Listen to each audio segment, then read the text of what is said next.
Hello, everyone. My name is Dylan Kurz. I'm an undergraduate student at Cal State Long Beach studying sociology.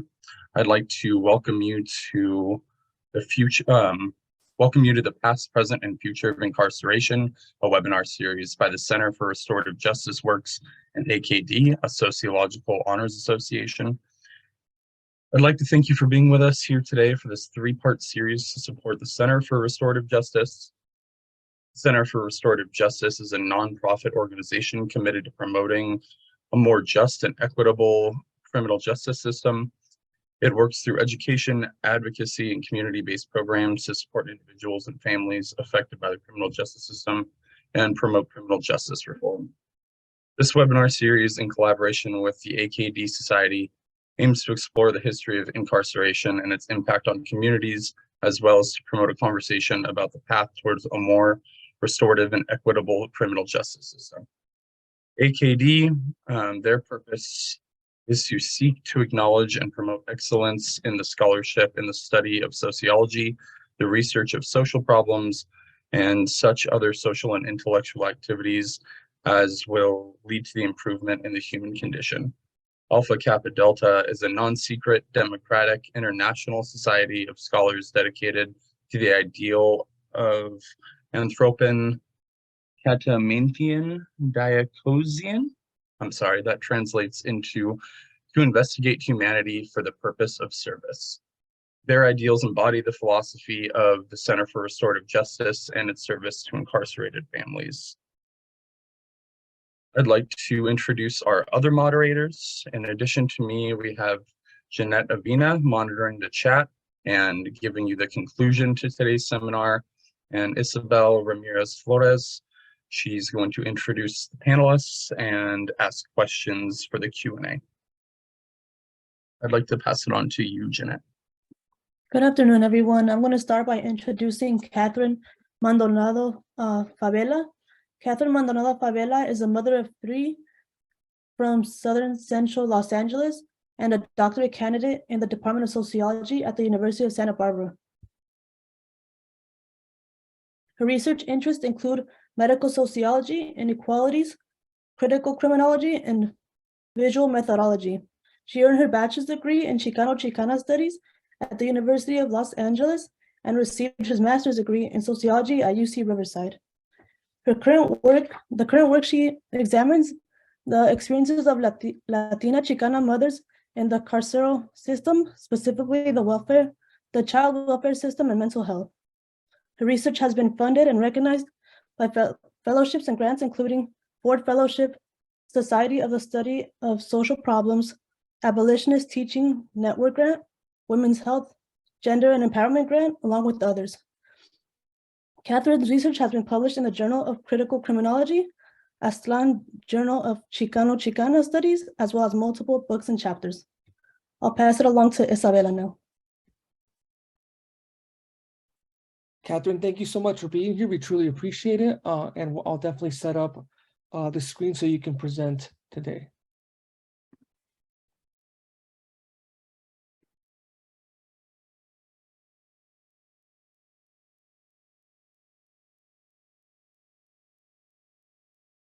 Can you confirm that you can see it? Yes, but I can see all the slides. All right, let me do that, share again.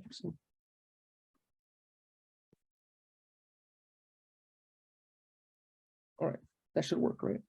Yes. And if you just indicate when you want me to do next slide, I will do that for you. Okay.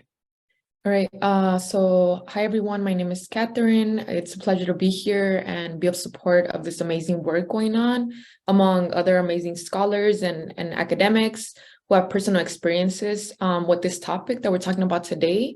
So I'm going to sort of just give a brief overview of the impacts of mass incarceration on system-impacted families in the U.S. today, because I think it's definitely an important topic to sort of discuss and talk about in terms of like, what are we doing with the future, right? We're talking about what's happening, but also where we're going with this work.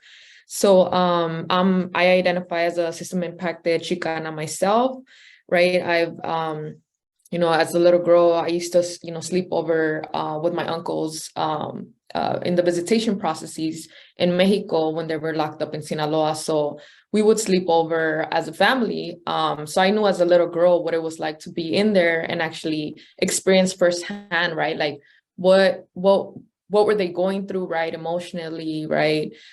Socially, and as a family unit too, to seeing my uncles incarcerated in Mexico and then having my older brother in and out of prison here in detention center, then deported, having the father of my kids incarcerated for a murder, for wrongfully committed murder, right? That he was released from a year and a half ago.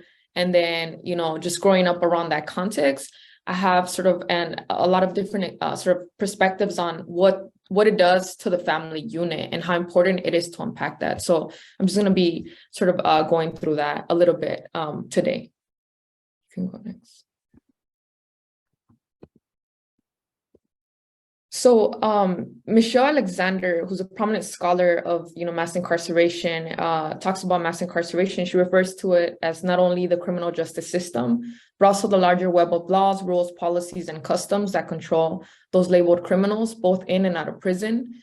They operate collectively to ensure the subordinate status of a group defined largely by race. So as we know today, this has the mass incarceration has largely been racialized, right? And she really lays that out as where we stand today with that. Mass incarceration is mass elimination, right? Kelly Little Hernandez, who's another prominent scholar who's done amazing work in LA, talks about how incarceration operates as a means of purging, removing, caging, containing, erasing, disappearing, and eliminating targeted population from land, life, and society in the US, right? So again, it's a process where folks are not only removed from their homes, right, but from life chances. When we talk about, you know, deported people too, it's like we're talking about life chances within the states, right? So it's a sort of it's a process of mass elimination that she describes. So the Prison Policy Initiative has come up with a lot of great reports just showcasing, right, where we're at today, right? We know that the US is leading in mass incarceration today. Here's just a brief layout of like how many folks are incarcerated in state prisons, local jails, federal and prisons and jails, right? And they break it down by like, you know, what are the large amounts of like incarceration, so robbery, assault, right? Like they break it down like that. You can move on to the next. And as I mentioned, it's been racialized, it's classed and gendered, right? So Black men still continue to have the highest imprisonment rate. So 1 in 3 Black men are still getting incarcerated to this day, and women have the fastest growing population. So we've seen from the 1980s to today, we've seen over a 400% increase in women's incarceration, right? So it's definitely an important issue that continues to impact people and families and communities. Another important point here is how health and poverty are connected with mass incarceration, right? When I think about mass incarceration, I just think about the criminal justice system, but all the other institutions and sort of factors that play a role in incarceration, right? It's multiple institutions working at once.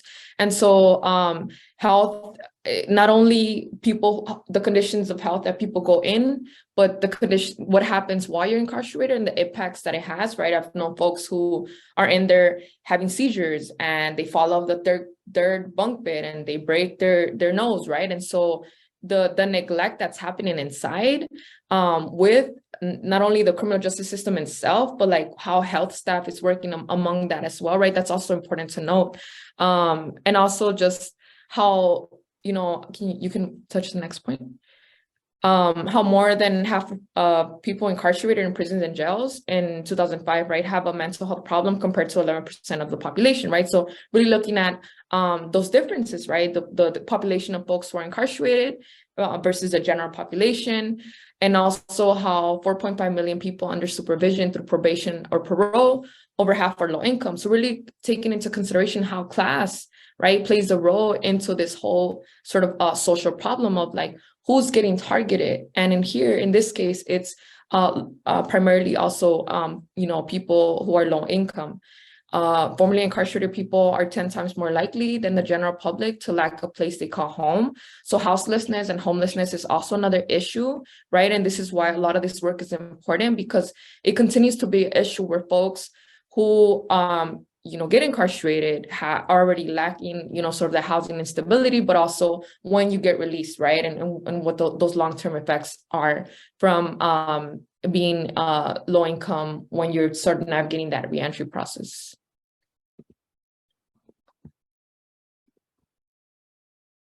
And so this is there's amazing work going on in LA with a project called the $1 Million Hoods.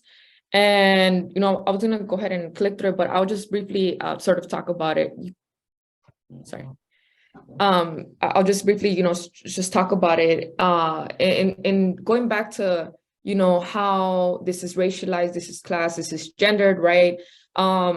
There's not only those sort of factors playing into this this problem of like mass incarceration today, but also the conscious decisions of the state to sort of promote their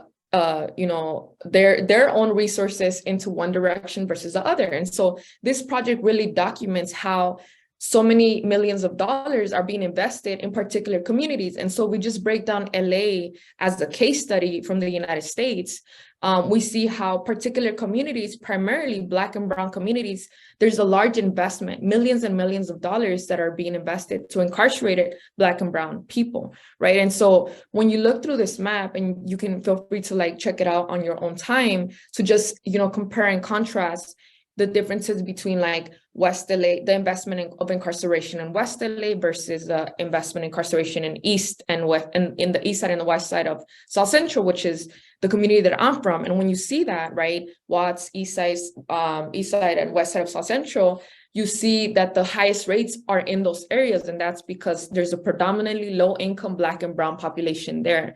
There's a conscious sort of choice going on here from the state in investing those resources rather than investing them in other areas like housing, education, mental health, right? So we're seeing how this is coming up, and there's research sort of showcasing this through this amazing work happening. So I wanted to highlight that here.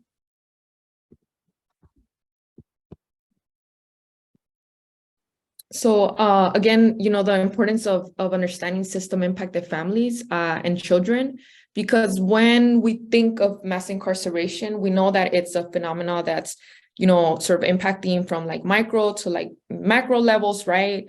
But family units and communities we continue to see how that's impacting, educational journeys, mental health. So currently 1.7 million children have an incarcerated parent, and we've seen a complete rise since the 1990s to today, where it continues to rise, and children having incarcerated parents is really, and something that's going to open up in Q&A with folks that have actually experienced this, right, and what those impacts are. Again, the number of prisoners with children under 18 went up 79% between 1991 and 2007. So as we see this rise, understanding that in the past, we may not have seen that as much, as we continue seeing this rise, it's like thinking about, so then what do we do in this context of high surveillance and punishment today, right? And how do we consider a lot of the work that we're doing? How do we place children in the conversation of justice work, and not just, isolating populations, because we really work, I really like to think of this as a family unit process. So, Megan Comfort, she talks about this work in terms of, in her book called Doing Time Together, where she calls this secondary prisonization, right? And I'll just read from here, where visitors occupying the relations with the prison, neither fully captive nor fully free. They juggle self-modification and self-preservation in their efforts to piece the carceral border, gaining short-term rights of entry while unwittingly preparing a foundation for the institution's long-term distortion of their personal, domestic, and social worlds, right? So families who go through the visitation processes in prisons and jails and detentions, right? They go through this process of like secondary prisonization, because they're going through like a whole, you know, if you've been through visitations, like, you know, you can't go in with certain, you know, things in there. If you take your children in there as babies, like they take off their clothes, their diapers, like they go through all this process. And so what families and women and children say about this is that it's a form of sort of punitive experience happening just to see loved ones, right? So she calls this sad, and other scholars have talked about the collateral consequences and not just impacting folks who are there, but also outside, right? And we're a lot of work is already really unpacking that today.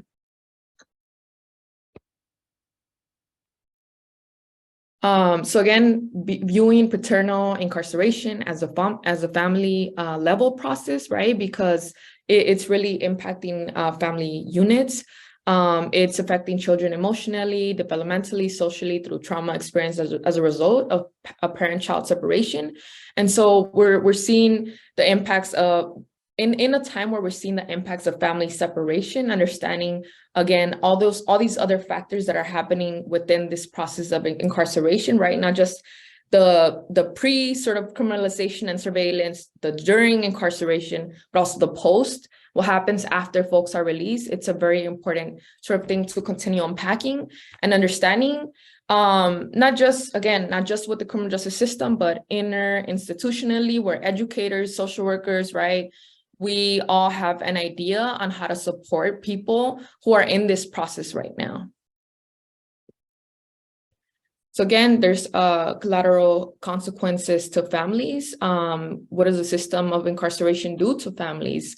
There's housing issues, childcare, work, therapy, right? There's not just short-term, but long-term, right? When folks get incarcerated, if they're the head of the households, like what happens to that economic sort of stability that happens within a family? What happens to childcare? What happens to housing, right? What happens to the mental health of families, right? So there's multiple things going on at once. And this is why I always like to point attention to the various systems working all together at once. My work is on the child welfare system because that's the system. Also, it's multi-institutional.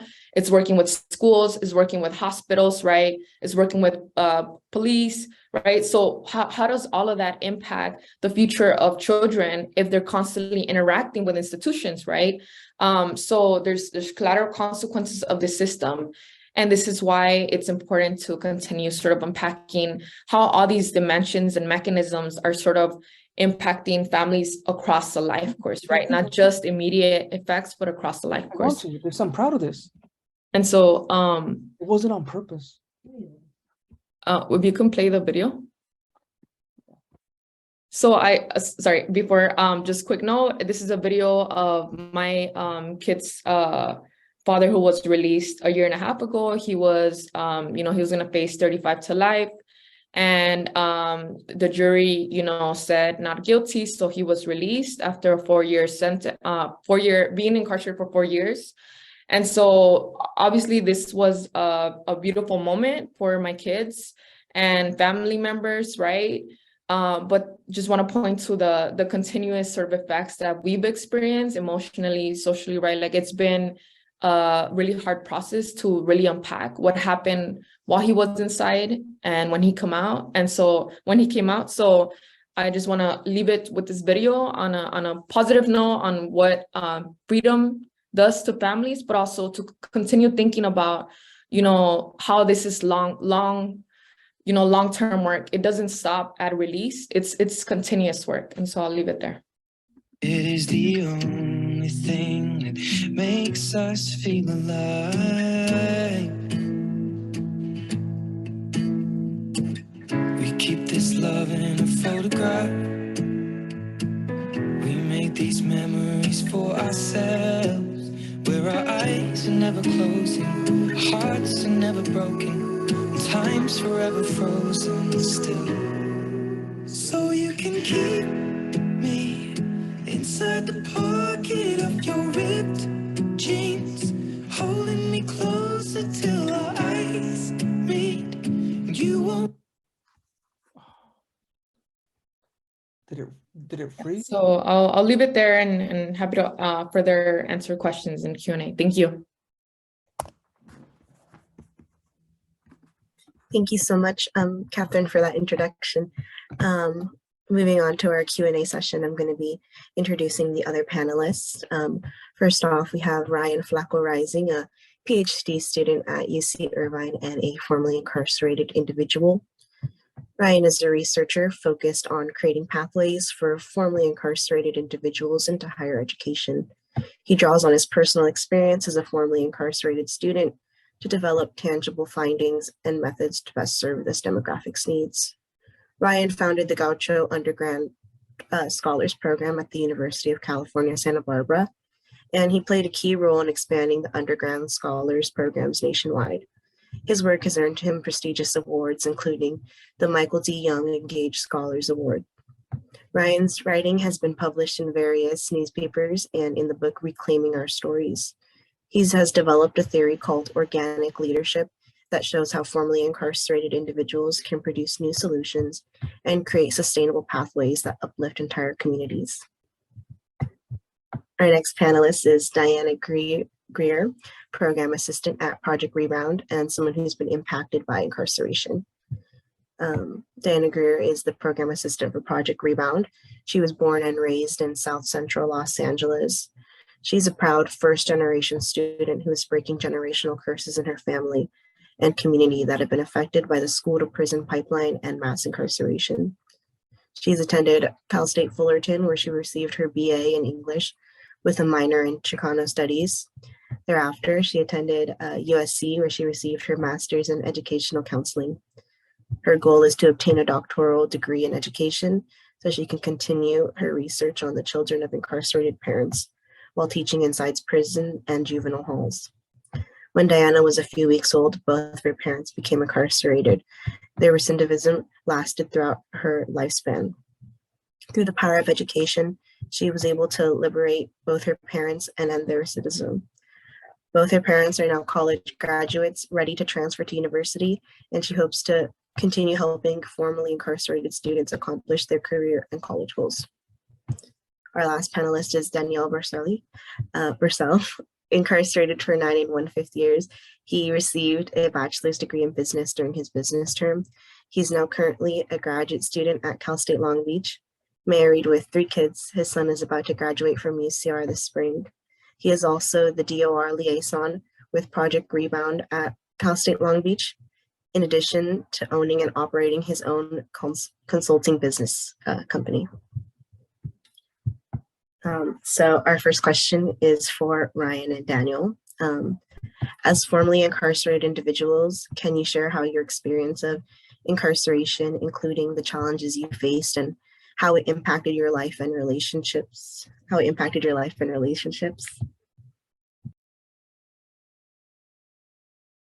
you want to go first?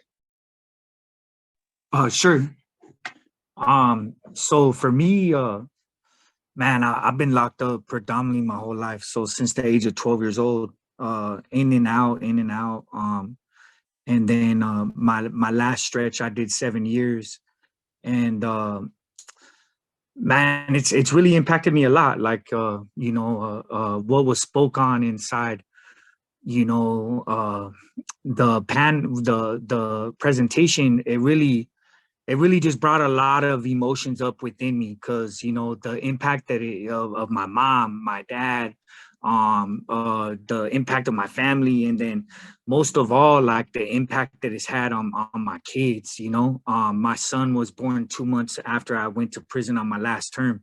I didn't get to meet my son until he was 7 years old for the first time in his life, and I remember him trying to come out and visit me as a little baby. My mom, bought tickets, flew out there, brought him to the visiting room, and was turned away because we were on lockdown.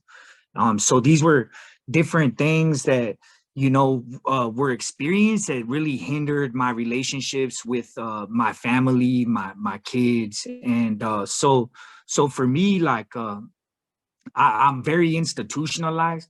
There's a lot of things that I haven't been able to shake because I grew up in the system. So there's a lot of different things that are, that have been internalized due to this journey through incarceration. And it affects me, on a daily, it impacts me daily, in and out. My day-to-day life, is impacted by this institutionalized state of mind that I find myself in a lot of the times, but most of all, like, as I try to navigate the relationships and heal them and heal and grow within the relationships of my family and my kids.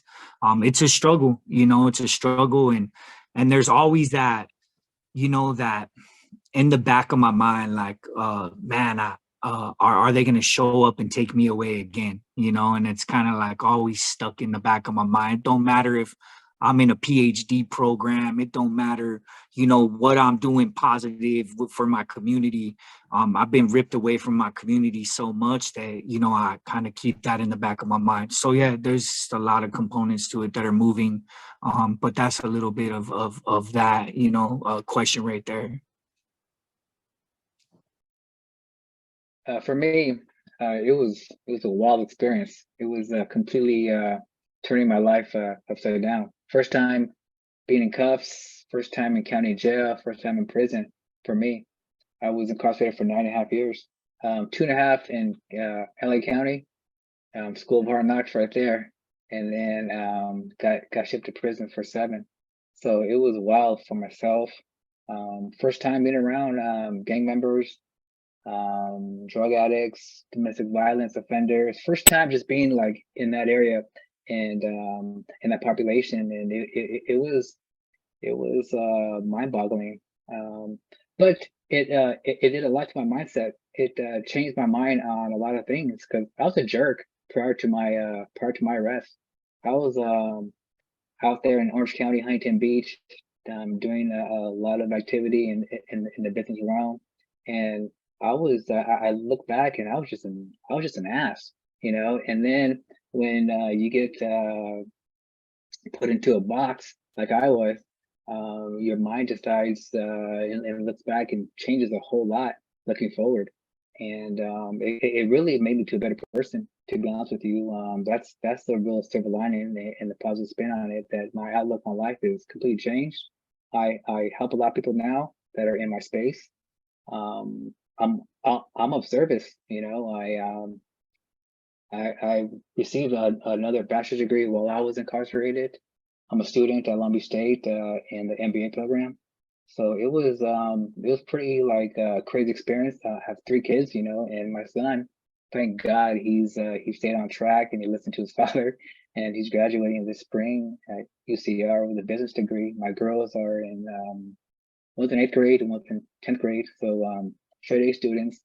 So it was impactful for the fam band for sure, because we were like a tight-knit family prior to my arrest. And then during my incarceration, it was hard, just like Flacco said, just them coming over, to see me during visiting, that was rough, so it was just a crazy experience that I could speak on for a long time. But to answer the question, just give you a little touch on my experience of being incarcerated. For sure, it's been a wild ride. Thank you so much for those answers, Ryan and Daniel. Our next question is for Diana. Can you share your experiences as a child of incarcerated parents?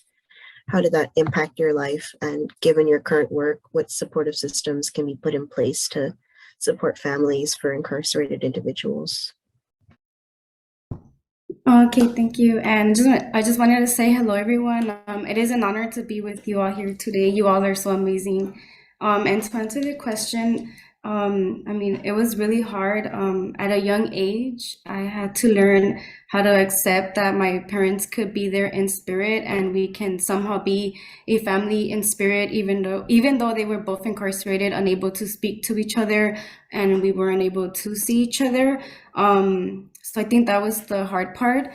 And I always like to share like my healing process. So I remember being in 3rd grade and feeling like really sad about it, like reading their letters or having my teachers help me write letters and cards while everyone was able to give, you know, their parents gifts on holidays and stuff like that. So my 3rd grade teacher bought me a notebook and I began writing poetry at a young age. So I always suggest like including arts in part of the healing, specifically to the children of incarceration. We do need a healthy outlet to be able to let a lot of pain out. And I also remember a lot of therapy since I was a young kid. That always helped me a lot. It was very healing, so I always recommend that instead of just giving kids like pills or like antidepressants. Sometimes just speaking to someone as a counselor, it's honestly one of the best things. Like I said, you need a healthy outlet. And there's a lot of statistics for children of incarcerated parents. Unfortunately, I did fall into some of them.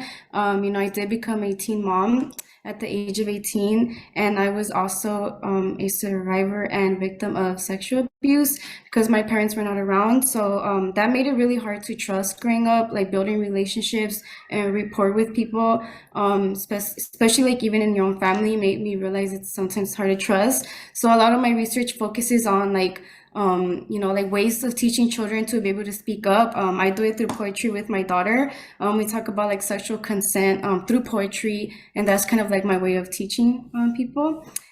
So yeah, that was kind of my experience. But luckily, education always kind of was my like part of my healing. It really was. I was always reading books or like lost in books or too busy with school. And my parents would always tell me like, you need to go to college. That's our dream, go to college. So they were the ones that really instilled going to college. I already knew I wanted to go to college by middle school because of my parents, being there in spirit, like my research says, because I want parents to know that you can be there in spirit. My mom and dad would always send me like handmade things, poems and letters, and it just made me really humble and learn how to accept the small things. And poetry was also able to help end the recidivism. Education was able to help end the recidivism. So they did come home because of good behavior, because they started college, got GEDs and all types of degree, like with prison education. So that made me even fall more in love with education, seeing that it not only kept me, like being able to heal through all those years, it was just there for me. But it also made me who I am. And now my parents are college graduates, and that just kind of affects who I am now, just like showing education to others and, sharing all the resources I know. And now I'm able to help other people. And that's also healing for me, knowing that I can continue helping others through the power of education. Yeah. Thank you for that answer. Thank you for sharing. Our next question is for Daniel and Ryan. As a system impacted panelist, how did you navigate the challenges of reentry after being released from prison, and what support did you receive from family, community, and government programs?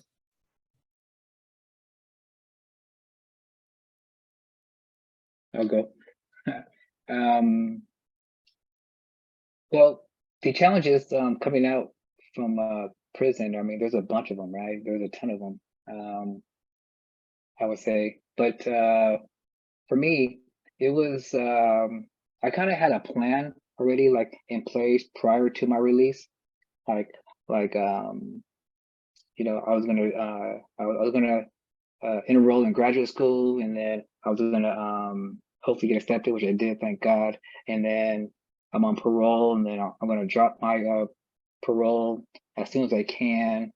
So there's, just that transition is can be hard, but if you stay proactive and keep it moving and stay like in the right direction with a positive tip, objectives, you can definitely make it a lot easier. I have family support. I had support there for me, so I think that helped quite a bit.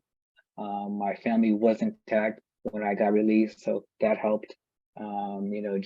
Just being together, staying together, and we're still together. So it was still it's still an experience, because Flacco did mention that, are they going to come and arrest me? Am I going to get thrown back? Although those thoughts entered my mind while I was on parole, and that was one of my biggest fears too. Was that, man, I can get pulled over for anything, and this cop could be a jerk, and just be on one that day and just violate me for no reason, just because. And I'm back in county jail for a couple of days, you know, waiting to get kicked out because I got violated because the cop had a bad day. So yes, just during that parole time was a great experience, and that was my little snippet of my experience of being released. Yeah, for myself, man, it was pretty intense. I was transient because I didn't have no address. My mom lived in another state, and so I was paroling to the streets, and so for me, like it was very nerve-wracking, and I didn't know what I was gonna do when I got out. If it wasn't for my good friend Philip Dorset Chino. I remember I was a tier tender at the time, so I was sweeping, and I would always, I was a little runner, so I'd be running notes from, for all the homies. But I remember he's like, "Hey, Flaco, you're short timing, and what are you gonna do when you get out?" And I was like, "Man, I don't know. I'm probably gonna go back to the hood, probably, just go back, just do what we do, And he was like, "What?" He's like, "You've been taking college courses though. Like, why don't you go to college?" And I was like, "What do you mean? I can't go to college? College is for rich people, And I was like, what was in my mind? Like, I'm not rich. How the heck am I going to get in college? I can't pay for college. Like, what the heck? And I'll never forget, the homie was like, "Hey man, like, come on, Flaco, like you were getting straight A's, and I was getting straight A's in these college units that we, starved ourselves for in the 2013 prisoner hunger strikes." And so he was like, "You know what?" He's like, I'm gonna check out some programs out there. And he found the Underground Scholars Program at Berkeley, and he found Danny. And I'll never forget, I called Danny and I talked to Danny Murillo on the phone, and he was like, "Hey, I can help you get into Berkeley." And I was like, "I can go to Berkeley?" He was like, "Yeah, there's homies here, like I'm here." And I was like, "What?" Like, I mean, that didn't even cross my mind. Like, I didn't even know what I was doing. I was just taking these units to pass my time differently, right? And so I'll never forget, I would be going out to the yard and everyone would pull up on me and be like, "Hey, Flaco, you're short timing it, homie. What you gonna do when you get out?" And I started telling everyone I was gonna go to Berkeley and that I was gonna become Dr. Flaco. And they all started laughing and they're like, "Homie, you bumped your head. What you mean you're gonna go to Berkeley? Like, man, them college courses got your head all messed up. You ain't going to no Berkeley." And so anyways, I fast forward, I parole, I'm transient. My first night out, I got into San Diego at like 2 a.m. on the Greyhound. And so I ended up sleeping on a bench in front of San Diego City College. And I woke up in the morning and there was people passing me with backpacks and they were going to college. And I knew I had to see my parole officer in 24 hours. So I was like, "Man, I know I'm going to have to see him. What am I going to tell him?" And I looked up and I seen San Diego City College. And I'm going to tell him I'm going to go to San Diego City College. And I went and saw my parole officer that day, and he's like, "Hey, what can I do, to assist you?" I was like, "Look, I'm trying to go to San Diego City College." And I'd been repeating this in my head the whole time over to go see this parole officer. Like, I'm going to game him up and I'm going to tell him I'm going to go to college and this and that. He's probably going to laugh at me, but I'm going to have this extravagant story of how I'm going to become Dr. Flaco, And he looked at my rap sheet. He was laughing. He was like, "All right, man, you think you can do college?" He's like, "What can I do to assist you?" And I was like, "Look, I just need a place to lay my head because right now I'm sleeping on the streets." And he goes, "All right." So he put me in a rehab center. And the rehab center, they took my phone from me. I was locked down again for about I think it was like 2 weeks. And it was like being back on the yard again, So I was frustrated with this. I was like, "Man, like, I mean, I just got out of prison. I served a long term, And so it was frustrating, but and then they had to bend the rules because you can't go to college when you're in rehab. So I'm telling them, "Nah, I'm going to college. Like, my parole officer is paying for me to stay here." I mean, they wanted me to do all their drug classes and all this, right? So anyways, to fast forward, I ended up getting into college because of Danny Murillo. I called him again when I got out, and he ended up sending Violeta Alvarez and Martin down to visit me in San Diego, and they told me about the Underground Scholars Program, and they told me that they were building the prison to university pipeline, and they would help me, and they told me the whole blueprint. They gave me the whole entire blueprint. Go to community college, we'll help you transfer into Berkeley. And I just followed the blueprint, and it was successful. I ended up graduating San Diego City College.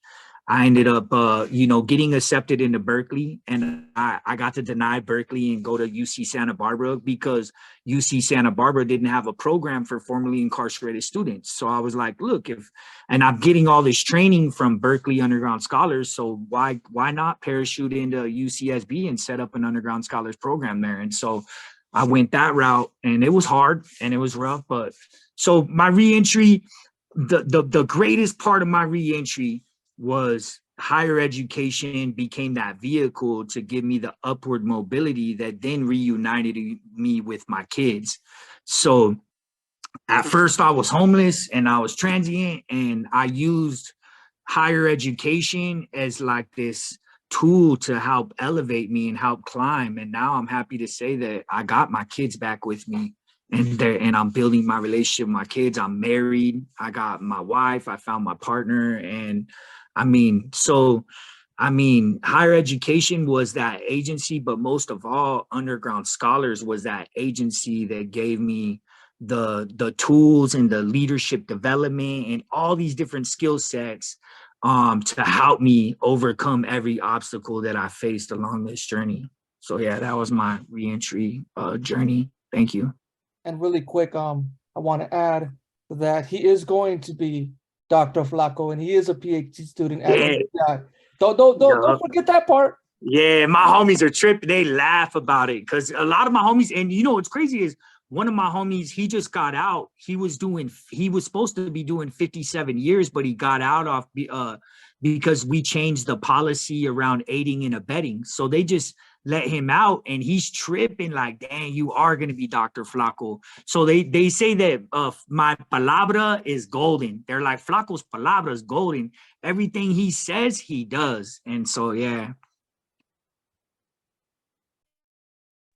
Thank you for those answers. Really interesting and super important to have those resources after.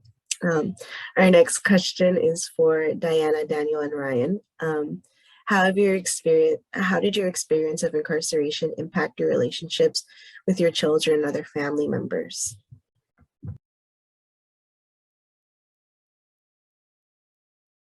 Diana, you want to go first? Yeah, I'll go first. So I guess I'll answer it from like the other point of view. So having like the parents incarcerated, it was actually really hard like to see each other, because I feel like prisons are constantly like moving you around, and it just feels like they purposely just keep moving you like further and further away from like your home. So that always made it hard, especially like when I had to choose, like if my family would give me a ride, which was rare because it was always so far, and gas and things like that. And COs were not like the friendliest to you, especially my family that didn't speak like any English. So then I would have to choose like who you want to see, like your mom or your dad, and it always broke my heart because most of the time, like I feel like I'm such a daddy's girl, so I would always miss my dad, but then I would feel bad. So it was just like really stressful having to choose, and then like not knowing when I would see the other one and stuff like that. When I would go visit them, I would experience a lot of pain that I've noticed that other children would experience. I seen it next to me, but I would always puke before and after visits. I think just from like the physical pain and the trauma of like the police and like getting searched and things like that, or just seeing the process and seeing like your parents shackled and being released, or like, or just big letters in the back, like CDC prisoner, or like things like that. It also like kind of crushes you in a way, like, man, like this really sucks.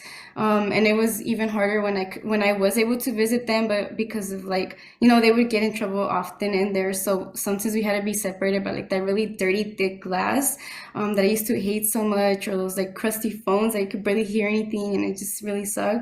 So that kind of made it more frustrating.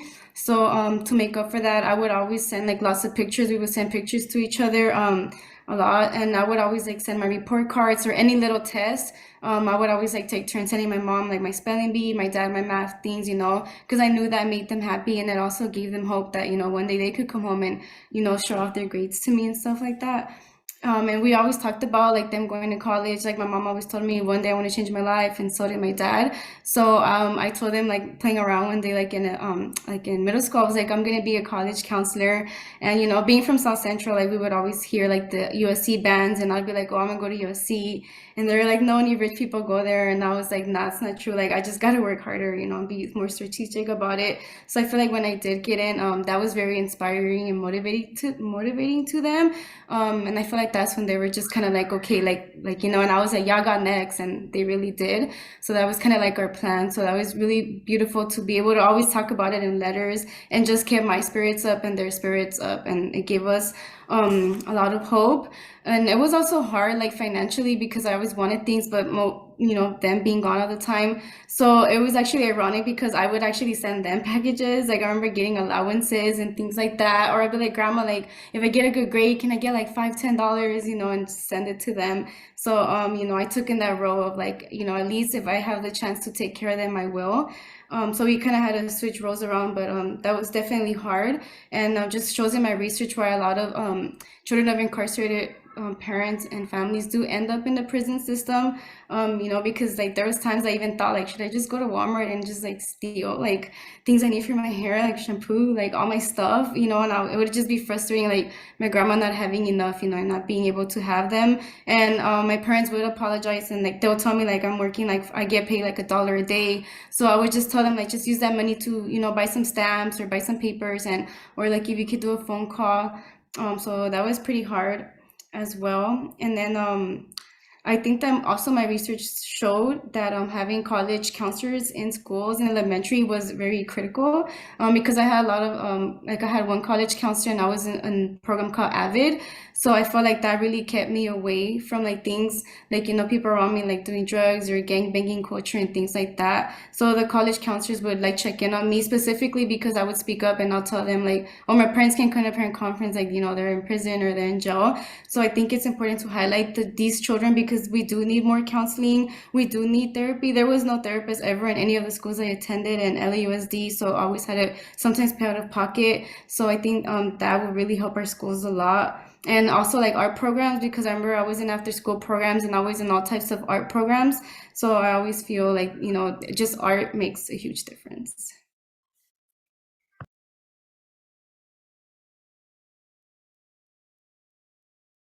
Flaco, wanna go? No, go ahead. You're good. Cool. So I mean, it's still going, I guess you can say, you know, because when you're a parent and you have kids and a family and they come see you, you know, and they're visiting, and it's hard, you know, because I'm not there. So for example, like my son, right? He was 12 years old when I got arrested, and then he was 20 when I got released. No, he was 11, and so I missed like a lot of those really important years of teens and growing up, elementary, well, middle school, high school, and I missed his first year in college or second year, and it was hard. But you know, we found ways to connect. You know, we found ways to communicate, and he'll come to see me, and a little girl. They were small, but I can see the impact that I had in their lives. You know, even today, and we talk about it. I'm a pretty open book.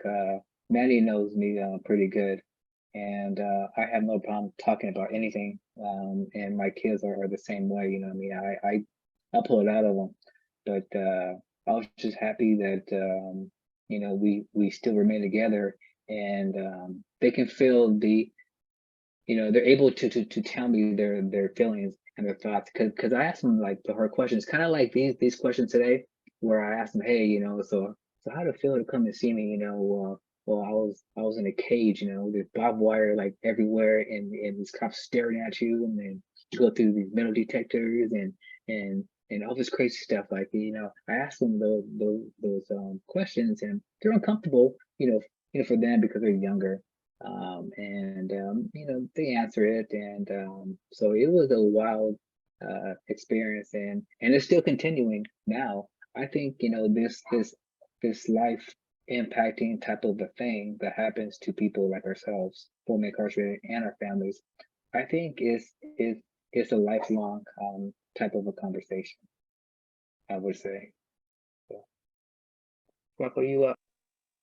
So, I mean, for me, like, man, it was hard because my mom was taking care of my kids. Their mom was out in the streets in her addiction. And so my kids were like being raised by my mom, you know, and she's supposed to be their grandma, but now she's having to be mom and dad to them, you know. And so it really impacted my kids a lot, you know.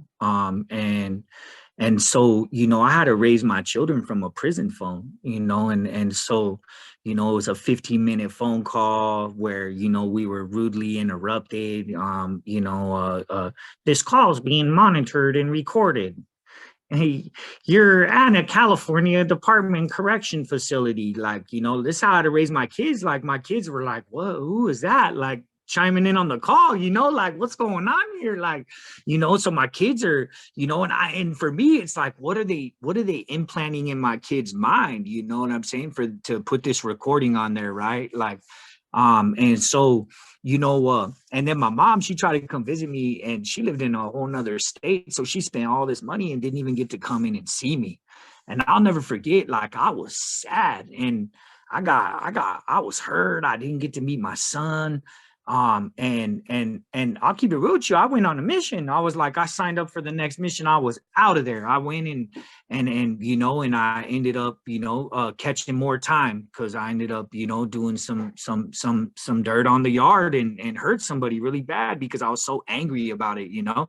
And now I'm in the hole, and now I'm in the shoe, and then now I'm on a level 4 yard, and you know, and so these things really impacted, you know, not only my kids and my family and my mom and everyone. It also was impacting me psychologically, and it was causing me to you know, respond in a very violent manner towards my surroundings too, you know. And then so, you know, fast forwarded to today, it was a mission to get my kids back with me. I worked really hard, you know, went through City College, landed in Santa Barbara, and that was where I got my wife and my daughters together. And my daughter came, but our relationship wasn't really strong. So now she's living with her dad when she's been raised by her grandma, and so that was a very big struggle for her to adapt to. And you know, it's something that, you know. And then when I moved over here to UC Irvine, I was able to get my son, but it was a fight to bring my son to live with me. He was stuck at grandma's. He didn't want to leave grandma's. He was like, you know, so, you know, to like even try to step back into my kids' lives and like be their dad, they weren't having it. They were safe at grandma's. They didn't, you know, trust, you know, what it was going to be like over here. So for me, it's been a struggle, you know, to like step up and be a solid father in their lives, present, right? Because they've resisted that in a lot of different ways. But I'm happy to say, like, I'm working on my relationship with my kids. I got my son. Unfortunately, you know, my daughter, you know, she ended up going back up to live up in Montana and reunited with her mom, which is cool. I'm happy about that. But, you know, that was kind of a loss, but it was because it was different, you know. It was a different, it was a whole different culture for my daughter out here in California compared to where she was at with her grandma. And so it was hard for her to adapt and be out here. So so it's, you know, it's a work in progress, you know. And I'm happy that I got to come home, because a lot of my homies, they don't get to come out and be with their family before their family, you know, before their loved ones, you know, especially their parents pass away. And so I got to come out and spend some great years with my dad. And I got to be with him and show him, like, hey, your son, he's doing better things with his life, you know. And I got to get, you know, he got to come to my wedding, So that was beautiful, you know. So, and then he ended up passing away in my first quarter in my PhD program here at UC Irvine. Just last quarter, he passed away. But it was great to be able to send him off in a very happy way. But I don't, yeah. So all in all, like, you know, relationships are very hindered by incarceration, and you know, it's a work in progress to heal them and reunite and reunify with all your family after incarceration, for sure. Yeah, definitely. Thank you. I know we talked a little bit about reentry, and our next question kind of touches on that. What do you believe are key elements for a successful reentry program, and how can communities support individuals after their release? This one's for Catherine, Daniel, and Ryan. Catherine, do you mind going first for this one? Yes, can you repeat the question? What do you believe are the key elements of a successful reentry program, and how can communities support individuals after release? Yeah, okay, thank you. I would say some key elements would be to be healing centered, trauma informed, culturally relevant at all sort of angles of it.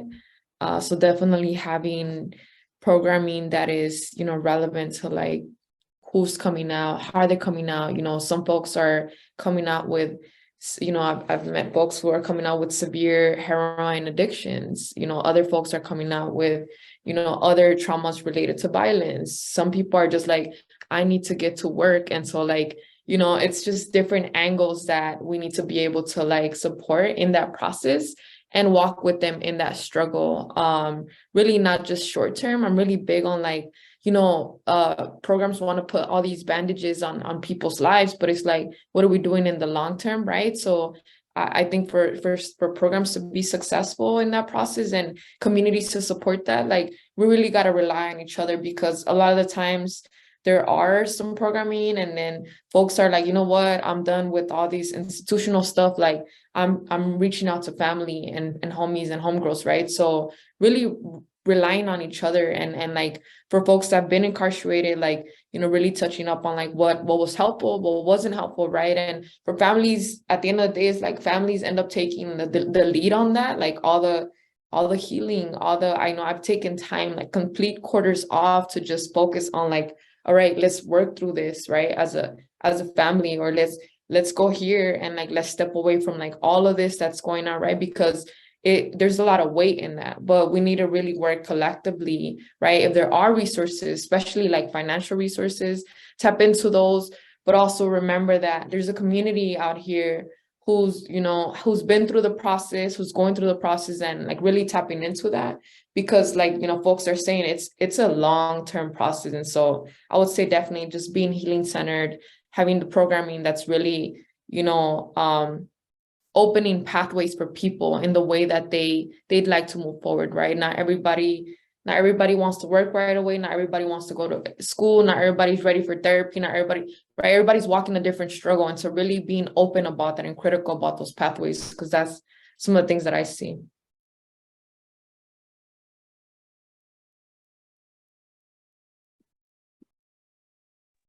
Thank you. Daniel or Flacco, would you like to go next? Yeah, I'll just hop in. Catherine, well said, by the way. You touched on a lot of points, and just want to piggyback on a couple of them. Like coming out of prison, you know, there's a lot of obstacles, right? That now you're ex-convict. That's on your record. You might have a strike or two, and when it comes to employment, when it comes to background checks, all that matters. Live scans, right? So if there's a place where that is one-stop shop, as you can say, where that place would provide housing support, financial support, education support, business support, jobs, training, skills, and especially the mental health side for the macro and the micro term. You know, that helps. I would say that when I got released, I was helping this nonprofit at Long Beach, and I was helping business owners. Okay, and some were formerly incarcerated, and they were struggling, you know, because they just didn't know how to get around certain things when it comes to permitting, business licenses, just stuff that was their past was hindering them from advancing. And thank God that I knew and showed them how to overcome those obstacles. But if there was a place where there's people there that would help these folks to show them how to overcome the barriers and obstacles that are going to that they're going to encounter, I think that would be helpful and really be a big super help for the owner and the individual to get that knowledge and I guess the experience from the person that is from incarcerated too, that can show them how to get out of there. So just like a one-stop shop, if possible. Yeah, I mean, well said by both of you. And I mean, like I think Catherine said it best. Like we got to meet folks where they're at. You know, unfortunately, the way I view like reentry services. Is there like a recidivism factory that exists inside our communities? You know, some are righteously trying to do the right things to uplift individuals, but a lot of them are using these individuals as numbers to legitimize the extraction of funding in order to keep their careers, you know, flowing, you know, and sit in the positions that they're in, right?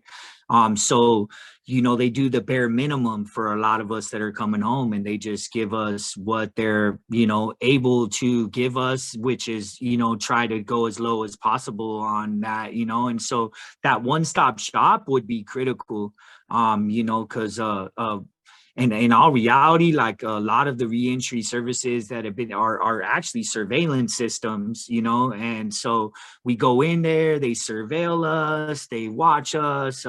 It's a place for our parole officers to pull up and secretly surveil us and watch what we do from there. And so you see so many different components that it's just it's they're waiting to turn us back around. And they're looking for anything to turn us back around, whether it be showing up and giving us a UA and it's a dirty, right? So for me, I think that we need to break down that piece. We need to break down this hyper surveillance system and really develop like a robust warm handoff system, because all these reentry services that exist are so siloed. And even as you start to like look around, even with some of the programs for in higher education, we're just so siloed. We so don't want to work with each other. And that's not the way. We have to unsilo all this, and we have to warmly hand people off to the resources that they need in order to advance and in order to give them upward mobility. I feel like folks, you know, are struggling to be guided through these services. Instead, they're expected to know how to show up and ask for the help and ask for the resources, and all the paperwork they got to fill out and all these different requirements they have to meet. It actually makes it so that it's very intimidating to even try. And so, you know, as you try to navigate these things, you know, I mean, for instance, even to go get your EBT, gosh, like I sat there on when I first got out for 2 days, 3 days almost, like going back the next day just to get an EBT card. And that was a struggle. It was like, why am I even coming in here? Why do I have to go through all these hoops in order to get something to help me, you know, have a little something to eat, you know? So these are like, and that's all the way across the board. So I think that warm handoff system, I think unsiloing all these services and really creating a wraparound network that works together is going to be beneficial for folks coming home, and that holistic healing, that healing component. But we have to meet folks where they're at for sure. Thank you. Oh, sorry, go ahead. Oh, sorry, thank you for that. Our next question is for Catherine. In your opinion, what role do community-based organizations play in promoting criminal justice reform and supporting families affected by the criminal justice system. Cool, thank you. The question definitely builds on the conversation that the discussion that we're having right now. Because I feel like community orgs definitely play a role in terms of like being mediators to a lot of this. So like, community orgs can be sort of removing all those barriers of like paperwork and like where do I go? How do I ask, right? Like they should be there to like remove that so that people can just get into the process of healing or like work or whatever sort of avenue they're kind of going to. So I would say definitely mediators, but also like in remembering some of the things that Flaco was mentioning, right? Like community orgs also play a role in like, nonprofit industrial complex. Also remembering that there's a lot of resources that folks aren't getting, right? So again, tapping into, the organizations that are actually about it or about the work, right? About like, all right, we have these resources here. How do we expand them? And then, how do we continue sort of going about that? So they're definitely there. And I've seen some orgs that, not only have, right, the component of like, abolition and like support people in court proceedings, right? But they also have like a continuation high school within the organization, right? Like I've been in those spaces where it's like multiple components, right? How do you help survivors within that org? So like going along with like that idea of like, how do we work together? It's like having orgs that are aware of the multiple issues going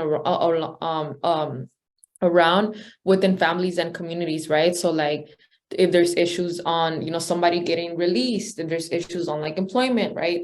Having those tools, all those tools in that spot, community orgs are a good place. But also always remembering that, folks are coming out and they are done with being institutionalized. And a lot of the times, a lot of these processes perpetuate that. And so that's the hard part, right? And so if folks are working within community orgs, it's about opening those doors and saying like, we're not trying to continue institutionalizing people and surveilling them, right? It's more like, how do we move forward and move past certain barriers that are here? So I would say that that's kind of how they play a role there. Okay, thank you. Next question for Ryan and Catherine. How do you believe the criminal justice system should be reinformed to better prioritize restorative justice and support for families and communities? Ryan, do you mind going first for this? I'm sorry. Sure. So for me, like, I mean, reform is, I don't really believe in it. I don't think we can reform it. Honestly, like, for me, it's like this, and a good mentor of mine said this to me, was like, we can continue to tear down this house and rebuild it and add a new window for a couple new people to look out this new window. But as long as we're on the same foundation, we're going to continuously reform it back to what it always is and always has been, And so we have to really destroy the entire foundation and then rebuild the foundation and then build a new house with windows that everyone can see out of. And so for me, like, that's my outlook on it all, right? I feel the foundation, as long as it's in existence, it's always going to reform itself back to what we constantly see, and that's mass incarceration, hyper surveillance, and all-out assault and attack on Black and brown communities. And so I think that, for myself, that to answer that question, I mean, that's all I could say to it. Yeah, we got college units. Yeah, we're getting folks through their degrees. Yeah, we're creating some new windows for a few folks, and I say a few because it's not a lot. It's a few people are able to see a little upward mobility, right? But in all reality, there's still a lot that are left behind, And you know, and one thing that's really big right now is mental health. It's serious and it's bad. And then you're looking at the housing crisis, and you're seeing, I mean, you drive down every downtown city in California, and all you see is tents on the sidewalk. Like, you know, like there's a serious crisis. And so for me, like, you know, yeah, we could reform this thing, but at the end of the day, like, as we're over here reforming this system and ways and opening up new windows for folks to see out of it, they're over here, you know, busting a move and putting people in you know, folks that are coming over for asylum, they're locking them in centers now. So there's a whole thing, you know, within the immigration and INS and ICE and stuff that's happening in these detention centers that we're not even really like seeing, right? Because we're over here trying to reform this, right? And so it's like, as we move to try to produce change, they're producing new ways to lock new people up and incorporate and entrap new people into this system of incarceration. So until the foundation is destroyed, we're going to continue to see that across the board. Yeah, thank you, Flaco, for bringing that up. I am also on the similar line, right, with reform. Because again, like, if the roots are the way they are, the roots are built on racism, capitalism, patriarchy, right? They're built like that and they continue to, the tree that we're trying to build here is not, right, it's not going to go the way that we want to build it.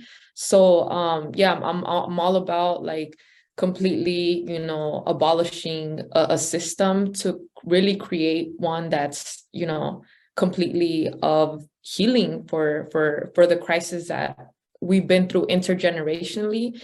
And this also goes along with the point on like, we can't continue viewing these problems as like one institution or one system, right? Like, these systems are interconnected. A lot of families and communities are going through immigration, criminal justice, child welfare, social welfare, right? Housing, right?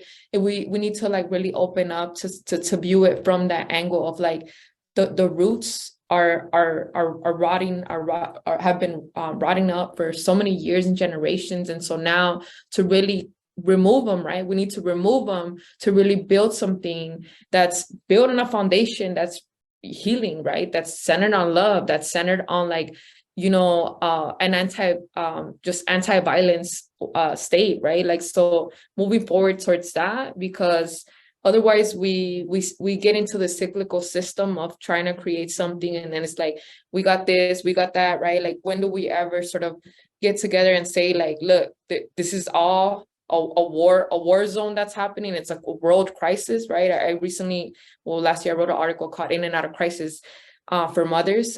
So I kind of get into that there, where it's like, if we're there's one crisis and then there's another one, right? And we're trying to break cycles of generational trauma, then we really got to look at the roots and sort of unpack that. And also the logic of punishment, right? And I think that's central here, because if we don't understand that there's a logic of punishment that's so justified across, you know, across different systems, it's like everything must be punitive in our society. Once we remove the idea that everything needs to be punished and look through different avenues of support to help each other heal, then we'll move somewhere else. Obviously, there's a lot of work to do. There's a lot of work to do everywhere. And this is why we not only need to have these discussions, but actually be in the work every single day. And that starts with the work we do within our families and our own generational healing, and then move forward to like, how do we support other people around us in our circles and our communities to move forward in that process, because we can't expect the state policies, laws to do that for us, right? Like, we need to be about it with each other and continue doing the work from a place of love and really hope, right? Because I think that's where we're at today. So yeah, thank you. Yes, thank you.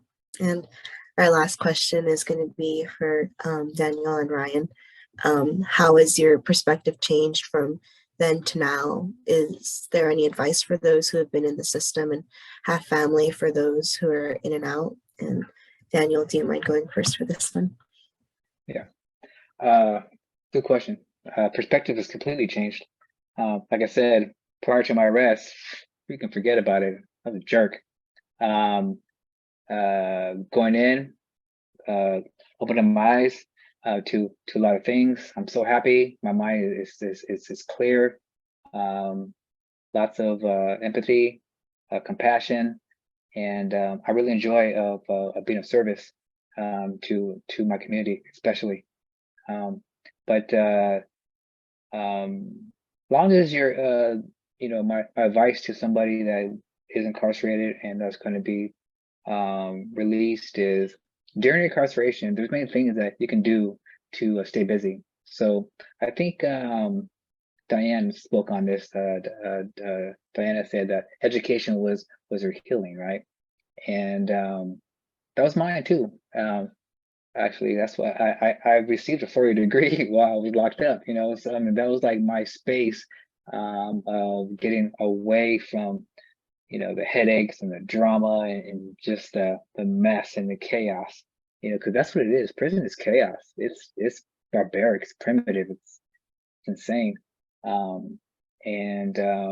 would say, you know, for the person that's locked up, you know, get involved in something, a program, educational course or something that can get their mind out of just that environment. And then upon release, you know, try to follow through with what you were thinking that you wanted to do or wanted to achieve. You know, stay strong, use your new mindset, and hopefully you have a different perspective on life. You have a second chance of life when you are released, and you are a new person, a new mind, a new heart, new spirit, and try to really use those as motivations to be a positive impact to the community, to your family, you know, and mainly to yourself.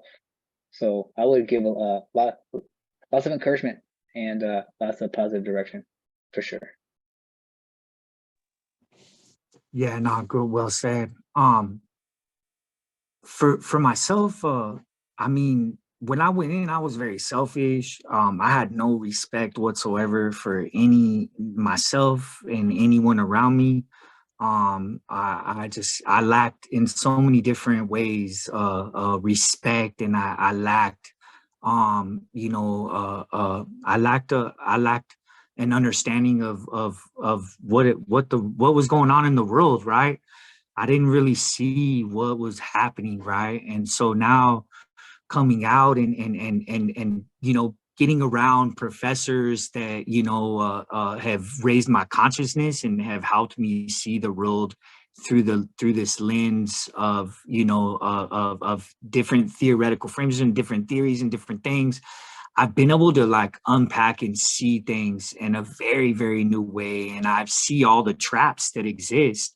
You know, I see these traps that have been set up to entrap, and then we continuously fall back into the trap, right? And then these people are situated in these different positions of their careers where they're, you know, they're depending on us to come back out and go back out and not have this respect for ourselves, right? And so for me, I learned respect in prison. There was this, there's, it lacks out here. There's just a lack of respect across the board, right? And in prison, that was one gift that prison gave me, was respect. Respect everyone around you, to watch your demeanor, watch the way you carry yourself, respect your surroundings, like, you know, whether it be if you use the sink, make sure you wipe the water out of the sink for your cellie, like, you know, these little things that, you know, I was being taught by the homies that I lived with in very close confines actually enhanced me as a person. And so coming home with this respect and this utmost respect, and then coming out to a world that lacks respect for each other, that's so siloed and selfish, it helped me understand how to be patient, and it helped me understand how to, you know, not get angry about it anymore and get jaded about it, and instead, used my experiences and this growth that I went through my time through incarceration to help inspire transformation out here in the community. And so for me, like, I wake up day in and day out, and I try to, and one thing that I learned in prison too was in New Folsom State Prison, I learned legacy. And so this was a very critical turning point in my life. It was the first ever parenting classes that they ever offered in New Folsom State Prison. And it was a faith-based organization that taught us parenting classes. And I'll never forget, he asked the whole entire crowd, and there was a lot of us fathers there this day, and he goes, "Do you all know what legacy is?" And nobody could answer. And so he was like, "Look, I remember one guy raised his hand. He's like, yeah, he was being funny. He was like, you go hard in the hood and then you die young, and then that's, legacy." And he was like, "No, that's a reputation. That's a negative reputation. Legacy is what you leave behind for everyone else to follow." And I was like, dang, like, everything up to that moment, like, do I want everyone else to follow that? Because it had me in New Folsom State Prison. And I was like, man, and I took that to my heart, and I walked out of New Folsom with this in mind. Everything that I'm doing today is to make sure that everyone who follows tomorrow has a better route. I don't want any of our great-grandchildren to experience what I experienced in juvenile hall and in prison. I don't want any of our great-great-great-grandchildren to suffer what we've had to suffer at the hands of all this destruction that exists in this world today.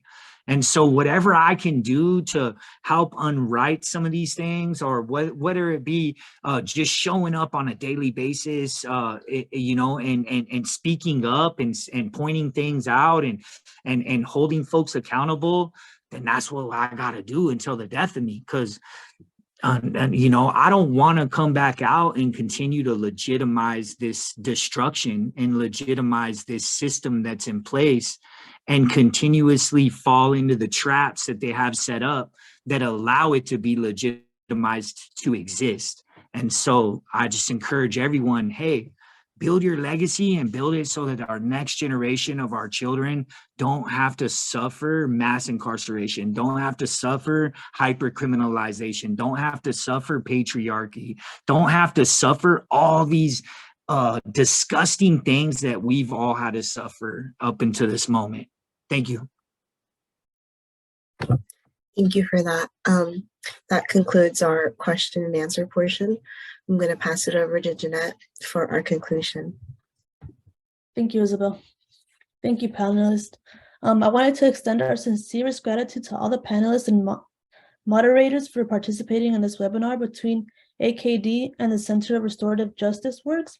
Your insight and experiences have contributed to a rich and informative discussion on the importance of restorative justice in our communities and the impacts it has on families. As we conclude this webinar, I wanted to remind everyone that of the vital work that the Center of Restorative Justice Work is doing to empower and restore individuals and families impacted by the criminal justice system. We encourage all participants to support their mission by making a donation through the link provided in the chat, and I can send it one more time. We also wanted to invite you to join us for our next event on March 24th, 2023 from 6 to 7:30. And then our third event on May 12th, 2023, also from 6 to 7:30, where we will continue to engage on the critical conversation about restorative justice and how it impacts families and communities. Once again, we thank our esteemed panelists and moderators for their time and expertise, and we look forward to continuing collaborating and promoting restorative justice in our communities and ensuring that families impacted by the criminal justice system receive the support and resources they need to heal and thrive. Thank you so much, everyone, for your participation. I want to just end with a sincere gratitude to all these individuals who have demonstrated the power of extricating you from the statistic. A lot of us who come from marginalized communities are expected to follow that trajectory of going from the school to pipeline of prison, and we've radically changed that. So I truly, truly am appreciative for you, for future Doctora Maldonado, for all the work that you do for our community, for future Doctora Diana. I know you're going to go for that PhD, for all the work you do, and for bringing that voice for the family members. And obviously to future CEO Daniel, thank you so much for your input. And to future Dr. Blanco Rising, thank you so much for your expertise and for also being that true example of hope and transformation for our marginalized communities. You guys have a wonderful night, and please remember to donate. The link is in the chat, and we look forward to working with all of you. All right.